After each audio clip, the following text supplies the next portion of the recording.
The last time I came here, I don't know. Okay, we're live. I was interviewed. All right, okay, we'll start again. Hey, I think we are ready. Thank you so much, everybody, for joining us on Africa 54 live on Facebook. Here in the studios of the Voice of America, I'm joined by Kenya's Deputy President, William Ruto. Honorable William Ruto, thank you so much for making it to the Voice of America. Thank you very much. We're so happy to have you live on Facebook. Let's deal with the issues of the day. You are running for the top seat in Kenya on August 9th, right? That's correct. What's your vision for Kenya? Why do you want to become the next president of Kenya? It's my belief that Kenya is at a point in the journey of a nation that requires decisive, firm, focused, and visionary leadership. And I believe that I have the qualities to take Kenya to the next level. I and my team, we have developed a plan, and we have a track record. I have been deputy president for 9 years. I have clarity in where this country is.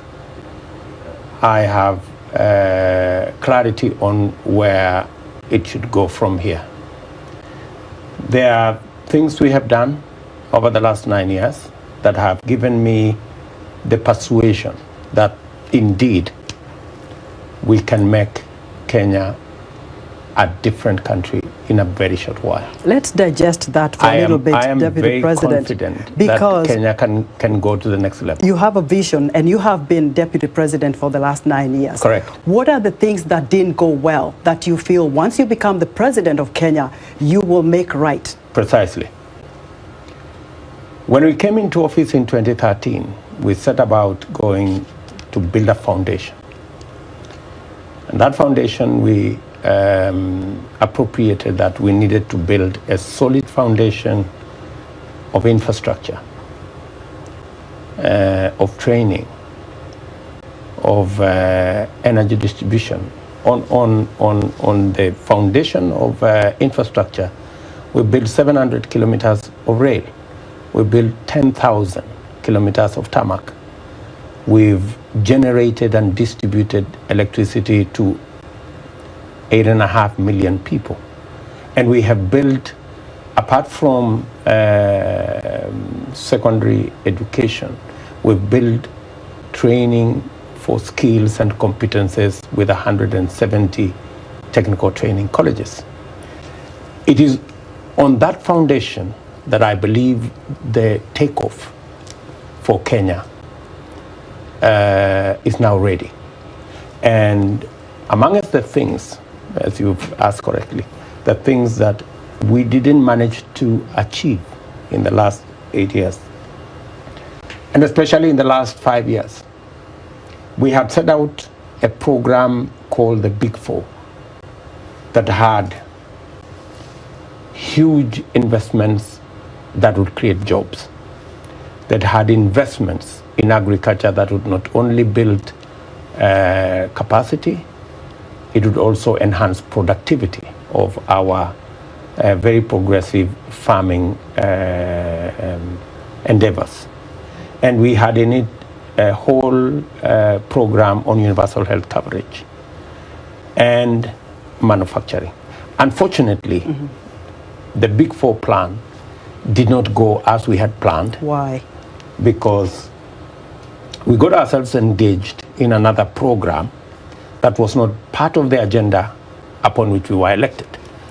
And the program was what you know, or what is now called as the handshake and the BBI and everything else that went in that direction. I get it, but before we get to the BBI, the Building Bridges Initiative that President Kenyatta started, and then, of course, the handshake with his former rival, Honorable Raila Odinga. What happened between the two of you? And I'll ask you this because when the two of you were, I'm going to say the Kenyan way, were roasting at the ICC. You both got exonerated, you went back to Kenya. Yes. You became like brothers. You actually used to dress the same way, same suits, same ties. I mean, Kenyans were mesmerized. The world was. The people who knew, oh, these guys came back. They are like brothers. They are fighting. They want to become president and deputy president. You worked it out.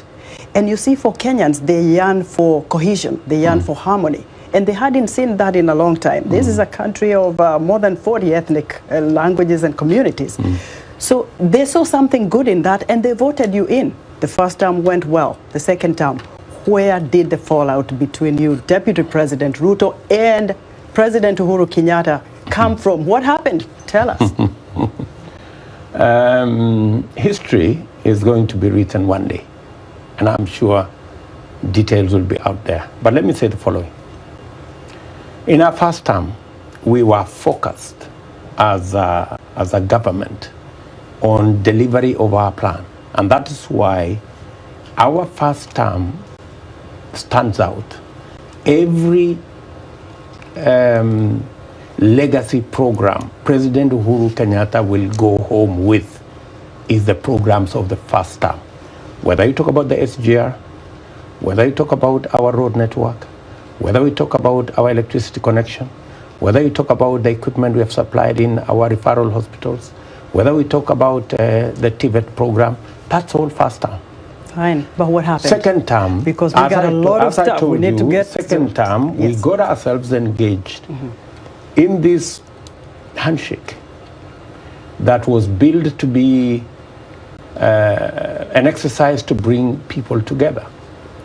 And as President Kenyatta has said, I was briefed. President Kenyatta informed me. In fact, before Raila Odinga engaged President Kenyatta, he tried to engage me. And it's in the public domain. But is there anything wrong to build bridges? Absolutely. There is no Wasn't that problem. a good thing? Like reach out to the opposition, build Kenya? There was no problem. But the things we had agreed upon as forming part of the handshake, it mutated into something else. We didn't discuss, for example, that it would be an exercise to kill the opposition and to kill oversight. We didn't discuss, for example, that members of the ruling party would be jettisoned so that members of the opposition can occupy committees in parliament. We didn't agree, for example, that this was an exercise in changing the constitution. And we didn't agree that this was an exercise in succession. So the only issues that you did not agree with... So everything we didn't agree with became the handshake, except for the things we had agreed upon. In fact, I had been informed that Raila Odinga had agreed that he wanted to be facilitated to retire. And I remember asking, really? Do you expect? We know Raila Odinga and we know his games. And I was saying that time, I don't think Raila Odinga is going to retire. I'll say this to you, I think he's going President. to talk about the Constitution. And every fear that I had has come to be. I'll say this to you, Deputy President Ruto. Before Uhuru Kenyatta, you and Raila Odinga were working together. You were in the opposition with him. Until, of course, this elephant of ICC came, and then, you found yourselves together. Of course, you came back, like we said, you became good friends, you worked for the government, things were moving, and people were happy. But things didn't go well. So the two of them have been your friends. But now, you're not. And it is so clear and by the language. It doesn't look that way. And for your information, Esther, we started ODM, all of us together. President Kenyatta, myself, Raila Odinga, and many others. Okay. Right? So as to being on the same side, yes, we've been on the same side. But when you work with people, then you discover there are people you can work with, and there are people you can't work with. And I have absolutely no problem with the handshake. The only problem I have with it is it became what we didn't agree it to be. And in the process, the people of Kenya lost. Okay. We lost the opposition, we lost the ruling party, We lost our government. We lost the Big Four plan.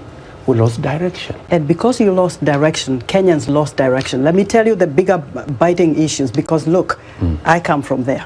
We have families there. You know how it is here in America. You're going to meet the diaspora, they probably will confront you with the same kinds of questions.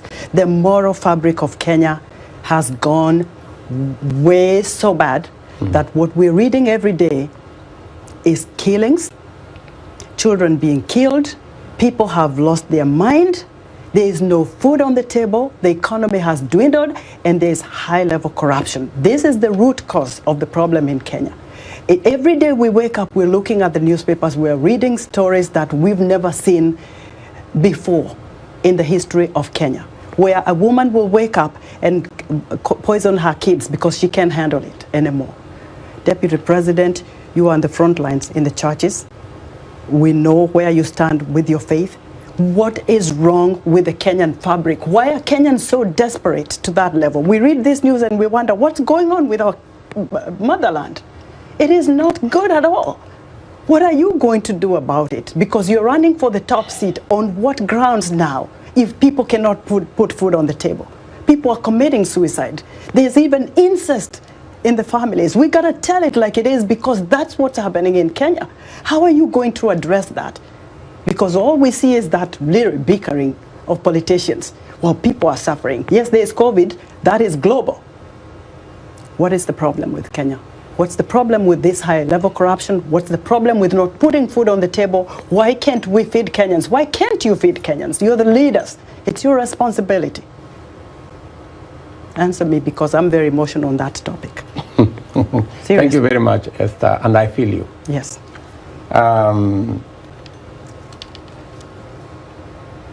To be able to diagnose the problem of Kenya in this interview, we will not do justice to it. Well, highlight a few things. So I'm going to give you the broad picture. Things are difficult in Kenya, but they are not as bad as you've described. I think. We'll see the feedback on Facebook. I think you've been reading the social media too much. No. No. But yes, we have a situation that needs to be addressed. Yes. And that situation is not out of control.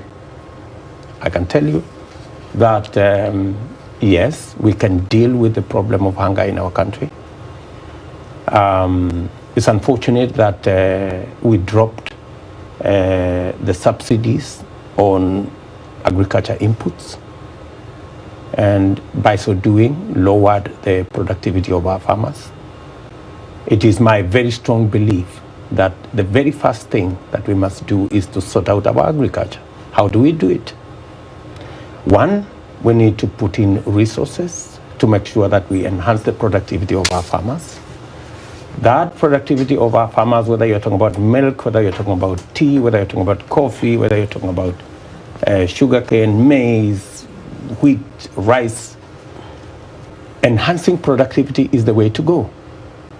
And we have all the planks in place to enhance the productivity of our farmers, because it is through enhancing the productivity of our farmers that we can produce food in enough quantities, be able to lower the price of those quantities, and be able to make sure that every Kenyan can afford a meal. As a result of the economic challenges, you've said correctly, brought about by COVID, but again, brought about by an economic model that doesn't carry everybody, because of trickle-down economics. Fewer people are included in the economic cycle, and the majority are left out. And that is why we are proposing, the team that myself, Musalia Mudavadi, Moses Wetangula, and many other Kenyans lead, are proposing a bottom-up economic model that puts money in people's pockets. And that takes me and it is an innovation, and it is a realization that even in this country, they believe that the trickle-down economic model hasn't worked. Okay. I heard Joe Biden 2 days ago say exactly that. I hear that, Deputy President. So that brings me to your moniker, the Hustler Nation. How viable is that? And for people who probably don't know what the Hustler Nation, it's like you want to say you started way poor. You are out there, you know, hustling to make ends meet. But a lot of people don't buy that either. They feel that you've been in a political, you know, path for a long time with former President Daniel Arap Moi. So you've been able to make some money. You've been able to do okay. And a lot of people who are hustlers, they're people who can hardly put food on the table or have 2 meals a day. And so how do you, what's your vision of this Hustler Nation? How are you going to build that up for people who can't even afford a meal a day? The Hustler Nation is about an economy, and it's about an economy that works for everybody. The Hustler Nation is not about rich people versus poor people. That's not what it is. The Hustler Nation is about a nation of possibilities, a nation that gives equal chance to every citizen and provides a ladder for every citizen to climb up the economic ladder. And if you listen carefully about our proposals on the bottom-up economic model, it's about the people who have no jobs. How do we create jobs deliberately? How do we put resources where we can deliberately create more jobs so that we can get people off the streets into work? Give me some samples of that, because it's your vision. How do you do that? For example, yes, in our Big Four plan, we had a whole program on social, low income, low cost housing. It wasn't about the houses, it was about the jobs. And for your information, we got close to 4 trillion Kenya shillings of commitments of people who are ready to partner with the government of Kenya in that program. However, and unfortunately, that program hasn't taken off because we have been busy doing the BBI and the rest of it. So these are deliberate programs. The second item is to make sure that the 10 million odd people who are in the micro, small, and medium enterprise space, who today have no access to credit. They pay as much as 1,000, maybe 2,000, sometimes 3,000% a year, while corporates pay 10% a year. So it's about access to credit for small business. It's about access to inputs for farmers. It's about access to opportunities for young people. That is what this is all about. That is what bottom-up is all about. How do you get the people at the bottom of the pyramid who have jobless to jobs? How do you get people at the bottom of the pyramid who have no access to credit to access credit? Let's get How do you get our peasant farmers to access for a long time, Deputy resources President, and inputs? Corruption has been endemic in Kenya, and you know that. We've seen, millions of shillings taken. And I was going to take one of your ally now, Governor Waiguru, but she didn't, make it for this interview. Because when she was the devolution cabinet secretary, 95 million shillings disappeared. And part of it was a big scandal. Part of that was used to buy condoms. I mean, and then even though she left that position and vied for, a county governorship, that money has not been found. We never heard anything about that money being found. And I'm not only pinning that. What I'm talking about is there has been high-level corruption in Kenya. How do you counter that to make sure this kind of money you are looking for, to bring back the economy, to put money and food on the table of Kenyans, can be found? How are people going to be held accountable for this? And where do you get back that money from? Esther, you have said it. Corruption eats away the soul of our nation. And our proposal on dealing with corruption is not to point fingers. It's not to personalize. it is not me versus you. It is ensuring that we institutionalize the fight against corruption. Corruption should not be a tool for political contest. Corruption should be a fight to protect the resources of the Kenyan people. And our proposal is threefold. Number one, there is absolutely no reason why the Judiciary Fund has not been operationalized. There is absolutely no reason why court cases take anywhere to 15 years, whether it's corruption cases, whether it is disputes. The first item that we are proposing as Kenya Kwanza is to make sure that we operationalize the Judiciary Fund that is in the Constitution. There is absolutely no reason. So if you get the top seat, you're looking for. We're talking about fighting corruption, right? Yes. How do you plan to act swiftly? What do you need to do to act swiftly to make sure that even the cases that have been pending, the money that disappeared, can come back? The Judiciary Fund is something that can be operationalized within the first 100 days. That will give financial independence to our judiciary so that our judiciary can discharge their mandate in accordance with the Constitution, make sure that the people who pilferage corruptly public resources are not only held to account, but speedily so. The second item is to ensure that investigations and working on cases is worked on by the independent institution, and that institution must have financial independence. Today, the IG, the DCI, and all the investigative agencies in the criminal justice system have to wait for resources from the Office of the President because they do not have an independent Deputy President.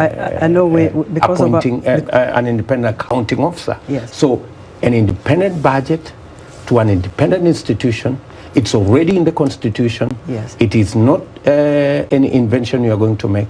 That way we can hold everybody to account. And lastly, yes, we must have an accountable executive by making sure the oversight responsibility of the legislature is not compromised in any way. So, today, we're almost wrapping up, so I want compromised. Yes, I want you to get seriously. Into, yes, because of the confusion there is between who is in government, who is in the opposition. Nobody is nowhere. While you're here in the U.S., and I hope you can make this as brief as you can, there were claims that you've made of possible rigging of the upcoming elections. And your idea of whether IEBC is independent or it's not, give us a thought on that. Should we trust the results of the upcoming elections? What is your take? Because there was stuff written about what you said. You are kind of concerned that there could be possible rigging of the upcoming presidential election. And make it brief because our time is running out. We have confidence in the ability of the Independent Boundaries, Electoral and Boundaries Commission to run a credible election. We have absolutely no doubt in our minds that without interference, the IEBC have the capacity to deliver on their mandate. All right. That's number one. But when you have public